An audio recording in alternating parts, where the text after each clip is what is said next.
Read the African folktale about a conflict between a baboon and a zebra, and then answer the questions that follow. From How the Zebra Got His Stripes by Carrie Mostert. Long, long ago, somewhere in Africa, when the earth and all the animals were new, there was a great drought. The sun was hot and the water had dried from all the deepest pans and water holes.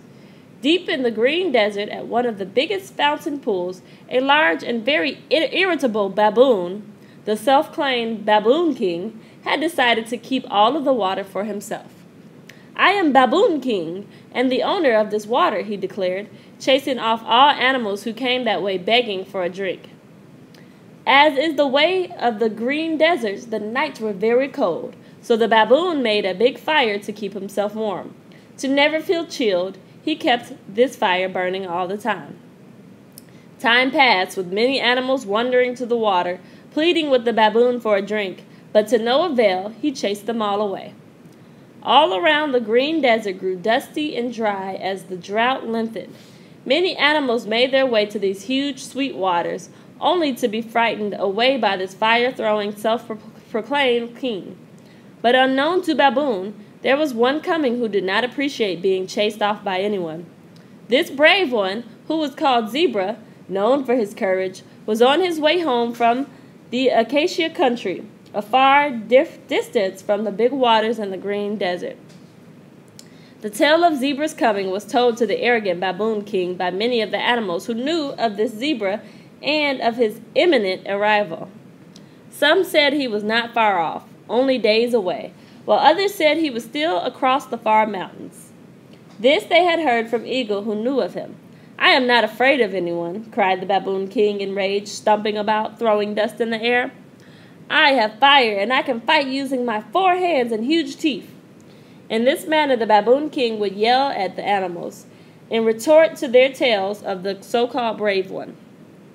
"When he comes, I will show him who the strongest king of all the kingdom is."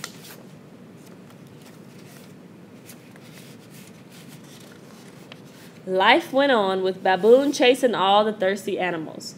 He was very strong and cunning, able to use his hands for throwing fiery logs at anyone who would not run away. He would bare his fierce teeth, even bigger than the lion's. All in all, Baboon was a very ferocious foe. The lion and the leopard were also careful of him, choosing rather to leave him alone than to start a fight with him. Adding to the baboon's abilities as a fighter was his very loud voice, which would make you deaf if you stood too close. In the mountains, this mighty voice would shake the rocks when he cried out, sending shivers down the spines of all the animals in the mountains near and far. Now this zebra, who was on his way to the Acacia country, Baboon had never seen him before. He came from a far country where Baboon had not been. Zebra, a few days on, and many Sama melons later, somewhat tired and a little dusty, arrived at the Baboon King's big water for his much-needed drink. The baboon at this time was sitting by his fire, as was his custom. On seeing the intruder, he jumped up barking shouts, to the astonishment of Zebra. "Go away! This is my water! I'm king of the water!" he shouted. "No, you're not. This water is for everyone," said Zebra, very sternly back. "We'll see about that. You will not drink here, and before you try, you will have to fight me for it," retorted the furious baboon. "And who do you think you are raiding my water anyway?" "My name is Zebra," he replied. The sound of his name made Baboon jump a little, because here was the foe he had been warned about by other animals. "It will be better for you to run like all the others have done, you stupid zebra," screamed the angry baboon, hoping to frighten his rival off. "To fight for water is an evil thing," said Zebra. "But if that must be, I am more than your match. You will have to be taught a lesson this very day, before the sun goes down." To this, Baboon picked up a burning log from his fire, hurling it at Zebra, but he easily dodged it out the way. And so the fight began, backwards and forwards, this way and that, round and round, dust everywhere, until with a huge kick, Zebra sent Baboon flying into the rocks of the nearby hill. Baboon landed so hard on the rough rocks that he was left with big red bald patches where he had landed on his rump. and they are still on his descendants to this day.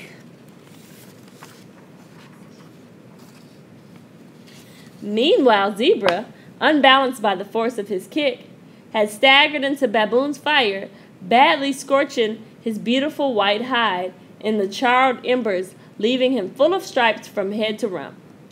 After this great victory, Zebra first drank his fill of the sweet waters, then, leaving the waters free for all to drink, he galloped on to the grasslands, where he had been headed from the beginning of his journey.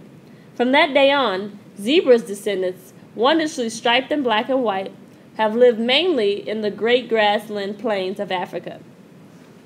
Baboon still barks fiercely at all, living high up among the rocks, holding his tail stiffly up to ease the stinging of his tender bald patches. He never troubled the green desert animals again. Since that day, all Baboon's descendants have lived mainly in the mountains with bald rears.